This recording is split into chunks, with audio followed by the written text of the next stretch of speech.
भगवते वासुदेवाय. श्लोक 21 ते 23. आदित्यानामहं विष्णुर्ज्योतिषां रविरंशुमान्. मरीचिर्मरुतामस्मि नक्षत्राणामहं शशि. वेदानां सामवेदोऽस्मि देवानामस्मि वासवः. इन्द्रियाणां मनश्चास्मि भूतानामस्मि चेतना. रुद्राणां शङ्करश्चास्मि वित्तेशो यक्षरक्षसां. वसूनां पावकश्चास्मि मेरुशिखरिणामहं. शब्दार्थ. आदितीच्या 12 पुत्रांपैकी विष्णू मी आणि ज्योतींमध्ये किरणांनी युक्त सूर्य मी आहे.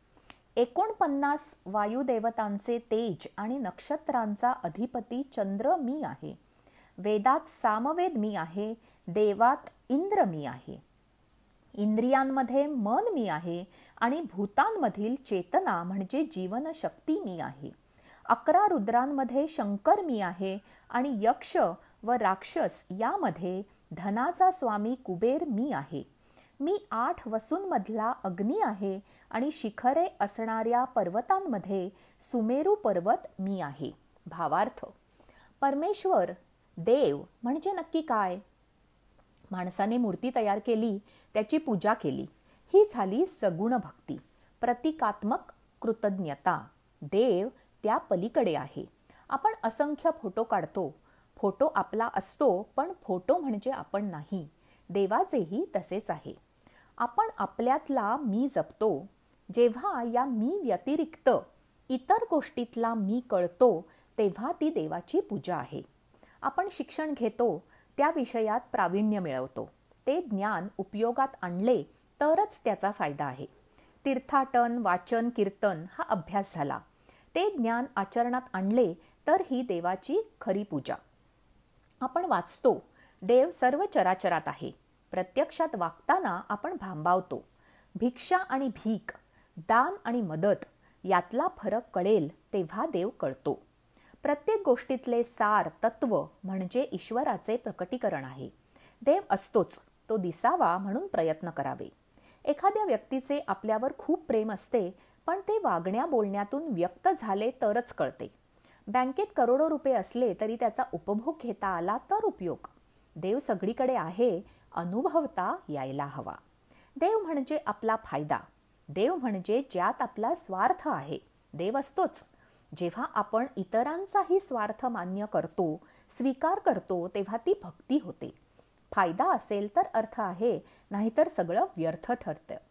आपण म्हणतो प्रेम आहे, पण जन्मदात्या आईला सुद्धा मूल त्रासदायक असेल तर मनात येते की असे मूल असण्यापेक्षा नसलेले बरे. देवाची सोपी व्याख्या म्हणजे ज्यामुळे आपला फायदा होतो तो आपला देव. दारूच्या दुकानात गर्दी असते, दूध घरी पोचवावं लागतं. नवसाला पावेल त्या देवळासमोर रांगा लागतात. घरच्या देवाची पूजा भराभर उरकली जाते. दुसऱ्या मंदिरातही देव असतोच. त्यांचा मागणी पुरवठा जुळत नाही म्हणून ती ओस पडतात. देवळं म्हणजे दुकाने झालीत. मुलगा हवाय, बायको हवी, नोकरी हवी, पैसा हवा, घर हवे, इत्यादी इत्यादी हे मिळते तिथे गर्दी. ज्ञान, वैराग्य, भक्ती, सुख, शांती, समाधान, आत्मिक प्रगती यांना आज मागणी नाही. हे ज्यांना मिळतं ते त्याची प्रसिद्धी करत नाहीत. हे मिळालं की प्रसिद्धीची इच्छा संपते. देवळाच्या बाहेरही देव दिसू लागतो. त्यामुळे हे कुठं मिळतं ते गुप्त राहतं. आईची गरज असते तोपर्यंत आई देव. गरजा वाढल्या की बायको देव. बायको भांडली की वकील देव. आपला देव बदलतो, प्रेमही बदलतं. देव असतोच, रूप बदलतं. प्रेमही असतंच, माणूस बदलतो. देवाशिवाय आपण जगू शकत नाही म्हणून तर त्याला शोधतो. अरे तुरे कारे करतो. त्याच्या इतके कोणी बरोबर नसतेच. गीता म्हणते अव्यभिचारी भक्ती करा. म्हणजे आईवर एकदा प्रेम केले की ते सोडायचे नाही. बायकोवर प्रेम केलं की साथ सोडू नये. प्रेम, भक्ती, देव इतकं एकमेकात गुंतले आहे. बायको आली म्हणून आईला सोडू नये. बायकोशी वाद झाला तरी तिला सोडू नये. ही तपश्चर्या अवघड आहे. आदितीच्या 12 मुलांपैकी एक भगवंत असेल तर उरलेले 11 कोण हा प्रश्न पडतो ना. उरलेलेही भगवंतच, पण ते आपण पाहू शकत नाही, अनुभवू शकत नाही. जसे पावसाची 9 नक्षत्रे महत्वाची तसे आहे आपल्यासाठी आपला सूर्यदेव. भूतलावर सूर्य, शंकर, लक्ष्मी, चेतना महत्वाची. भगवंत या विश्वातल्या विभूती संगत आहेत. अखिल ब्रह्मांडात ते आहेतच. पृथ्वीवर माणूस कोणामुळे आनंदात जगू शकतो हे इकडे सांगितले आहे. आपला जन्मदाता देव आहे हे मानलं आणि नाही मानलं तरी देवाला फरक पडत नाही, पण आपल्याला फरक पडतो. श्लोक 24 ते 26. पुरोधसाय च मुख्यं मां विद्धि पार्थ बृहस्पतिं सेनानीनामहं स्कन्दः सरसामस्मि सागरः महर्षीणां भृगुरहं गिरामस्म्येकमक्षरं यज्ञानाय जपयज्ञोऽस्मि स्थावराणां हिमालयः अश्वत्थः सर्ववृक्षाणां देवर्षीणाय च नारदः गंधर्वाणाय चित्ररथः सिद्धानां कपिलो मुनिः. शब्दार्थ. पुरोहितांमध्ये मुख्य बृहस्पती मला समज. हे अर्जुन, मी सेनापतींमधला स्कंद आणि जलाशयांमध्ये समुद्र आहे. मी महर्षींमध्ये भृगु आणि शब्दांमध्ये एक अक्षर अर्थात ओंकार आहे.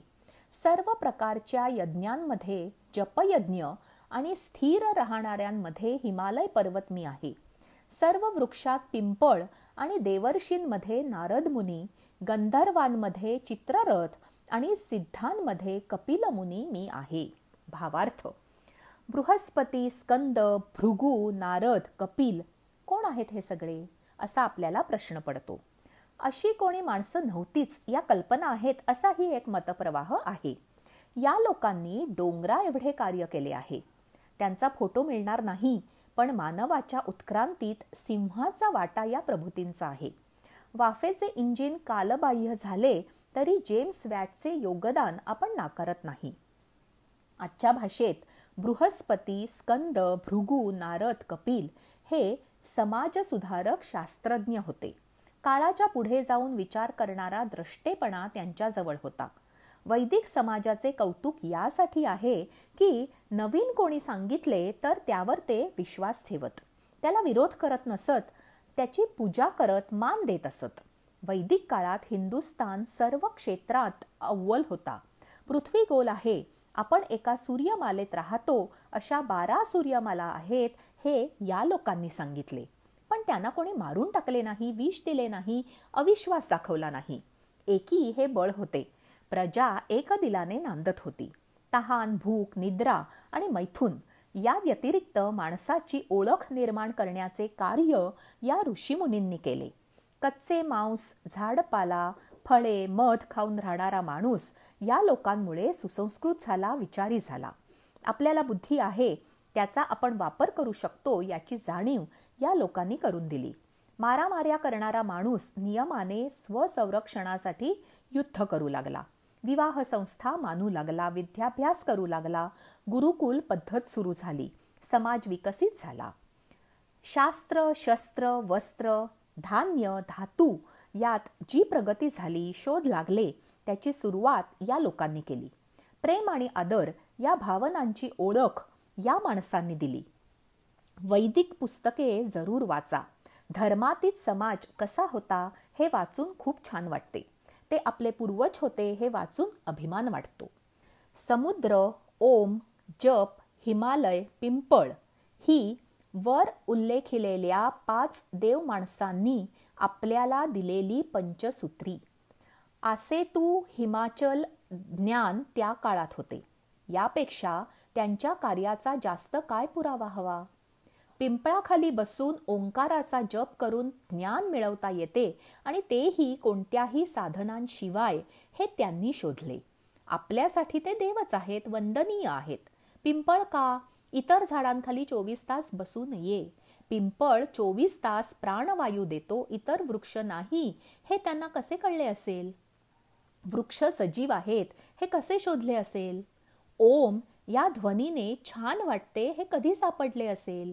हिमालयावर असणारा बर्फ, तेथून उगम पावणाऱ्या गंगेचे पाणी, गंगा जिथे जाऊन मिळते तो समुद्र, ही एकाच गोष्टीची 3 रूपे आहेत हा विचार त्यांच्या मनात कसा आला असेल? सगळेच खूप स्तुत्य आहे. भगवान म्हणतात, ही माझीच रूपे आहेत. माणसाचे जीवन समृद्ध करणे हेच तर विश्वाच्या निर्मात्याचे स्वप्न होते. आपली मुले आपला वारसा सांगतात, आपले स्वत्व जपतात. त्यांचे नाव पिता अभिमानाने घेतो. भृगू किती मोठे होते. साक्षात देवालाही त्यांनी त्याची चूक दाखवली आणि देवाने ती स्वीकारली. ऋषी भित्रे नव्हते आणि राजे अन्यायी नव्हते. राज्याला आपली संपत्ती मानत नव्हते, संतती मानत होते, जबाबदारी मानत होते. पुत्र व्हावा ऐसा गुंडा, ज्याचा तिन्ही लोकी झेंडा. वरची ही सगळी देवाची 10 गुणी बाळं आहेत. आजचे निरूपण इतकेच. जय श्री कृष्ण.